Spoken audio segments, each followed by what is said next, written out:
for the British players, but they've not really worked out for you, Dale. Yeah, I said this at the start. Like Liverpool they're not meant to be an England reserve team or youth team, or whatever. They're a club on their own. It doesn't matter what country they're from. If they're good enough, you get them. That's my opinion on it. Jack.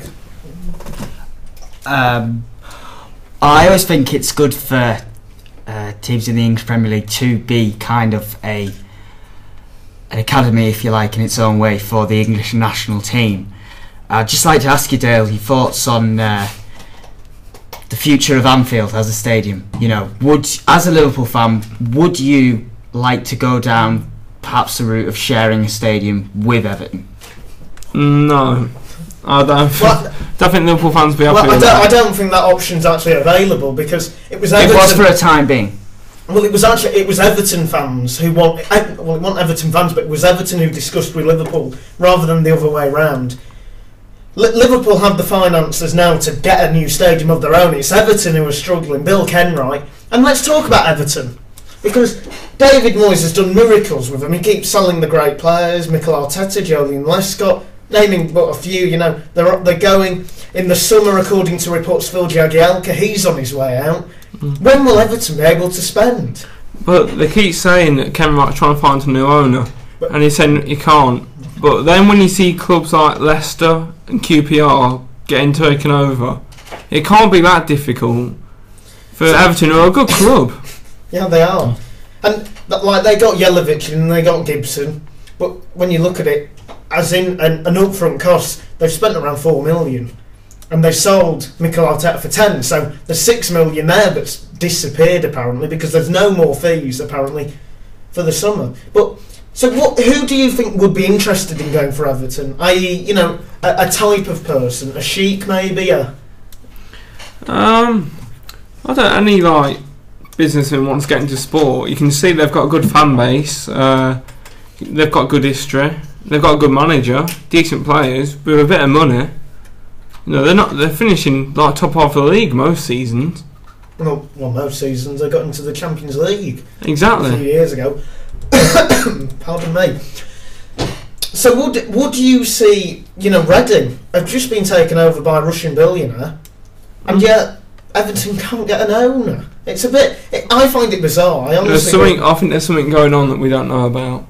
Well, apparently they don't. They're looking at selling off their training facilities to finance, you know, just to keep the club above board. But we're not, like, this is a question that I've always wanted to ask, and I'm gonna, is, do you believe that a club stadium is a big motivation for an owner? Because look at the clubs who have been taken over. Leicester City, Walker Stadium, nice big stadium. Sheffield Wednesday, Hillsborough, nice big stadium. Anfield, you know, Liverpool got Anfield.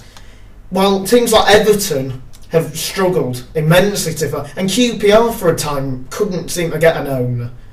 Is it that old stadium that maybe to a foreign investor, they look at the stadium first, they turn on the football, they see Goodison Park, they see a dilapidated stadium, a stadium that needs to really be got rid of, and a new one to be built, and they think, well, that's going to cost me a bit.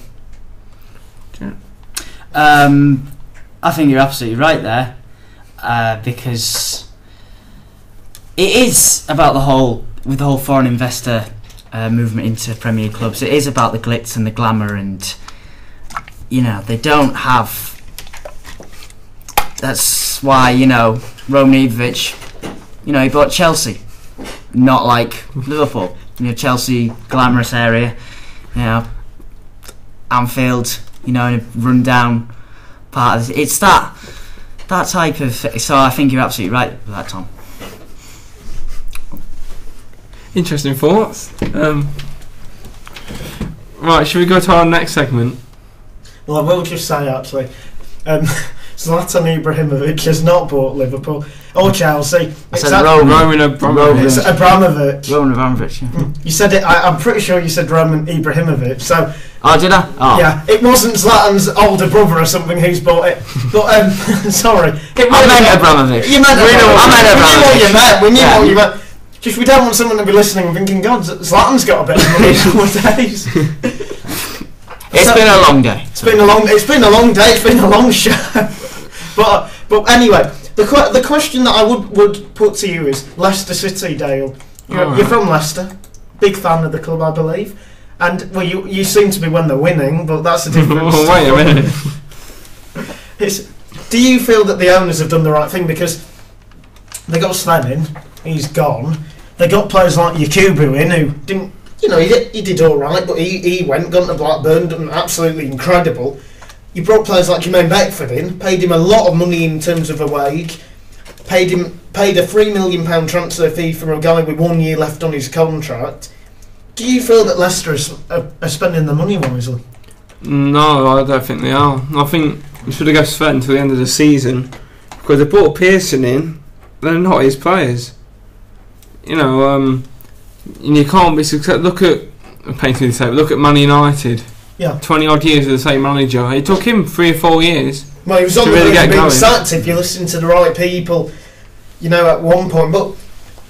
But then I look at Leicester and I'm criticising them, and then I look at what they did when it was Southampton versus Leicester a few weeks ago, and all the Leicester fans at half-time got a free pie, a free cup of coffee and a scarf. It's them nice little touches that make me believe that they've got good owners. Oh, I think they've got owners with good intentions. But do they know football well enough? That's the question. Well, I think that's a question that time will tell. We can't answer it right now. But so another club that we would like to talk about is Leeds United. Well, I think we're better being Leeds. I think we are.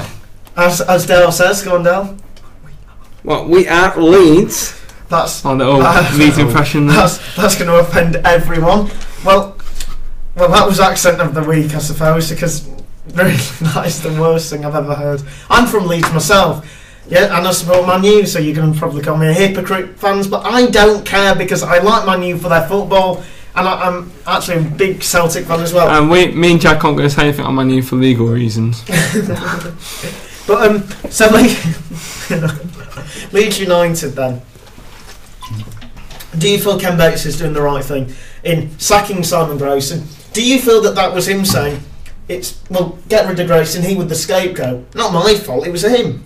It's him. I don't think the fans are buying that though. Grayson was doing really well under what? He had no money really, he got forced to sell his captain for cheap in this day and age. Well, it's because he had 6 months left on his contract, he wouldn't agree a new deal. Yeah, well, I can imagine. Don't want to be slander or anything, but Bates would be in charge of that money, you would have thought, instead of the manager. Mm. So, Dale, do you feel though that £2 million for a player, and this is to both of you, is good business for a player who's got 6 months left on his contract? At the end of the day, £2 million when Jermaine Beckford only gets £3 million when he's got a year left. Maybe shed £1 million off for only having 6 months left. He could have agreed a pre-season contract, remember? I think that's good business, especially in today's footballing world. And as you said, compared to the Jermaine Beckford deal. But, no? I think they could have got more from being the captain, the main player. No, I mean, for God's sake, Andy Carroll went for $5 million. So $2 million. I mean, whoever agreed that deal was a genius. He needs a knighthood. Whoever thought convinced him will get for 35. Right. So we are officially saying that Mike Ashley deserves a knighthood. That is what I think. That's what we're agreeing there. I don't think Jack. I don't agree with that. I'll say I've forgiven Mike Ashley for the wrongdoings, but a knighthood's going too far. A knighthood is too far. Knighthood is too far. So at Leeds United, then they've got rid of players like Johnny Howson. Mm-hmm. They've got rid of players who, like, in the past. Yeah, carry on. I'm sorry. I'm so sorry. I've just typed Andy Carroll into Google, and a fan has just put a comment about how great Andy Carroll is by using quite a few swear words. I'm sorry. It's just made me laugh. But anyway, so Leeds United have got rid of players like, in the past, Alan Smith. Players like Rio Ferdinand, they've gone to Man U, of course, but they've got rid of players like Johnny Howson, Bradley Johnson, they've gone to Norwich. Do you feel that Leeds United will ever stop being the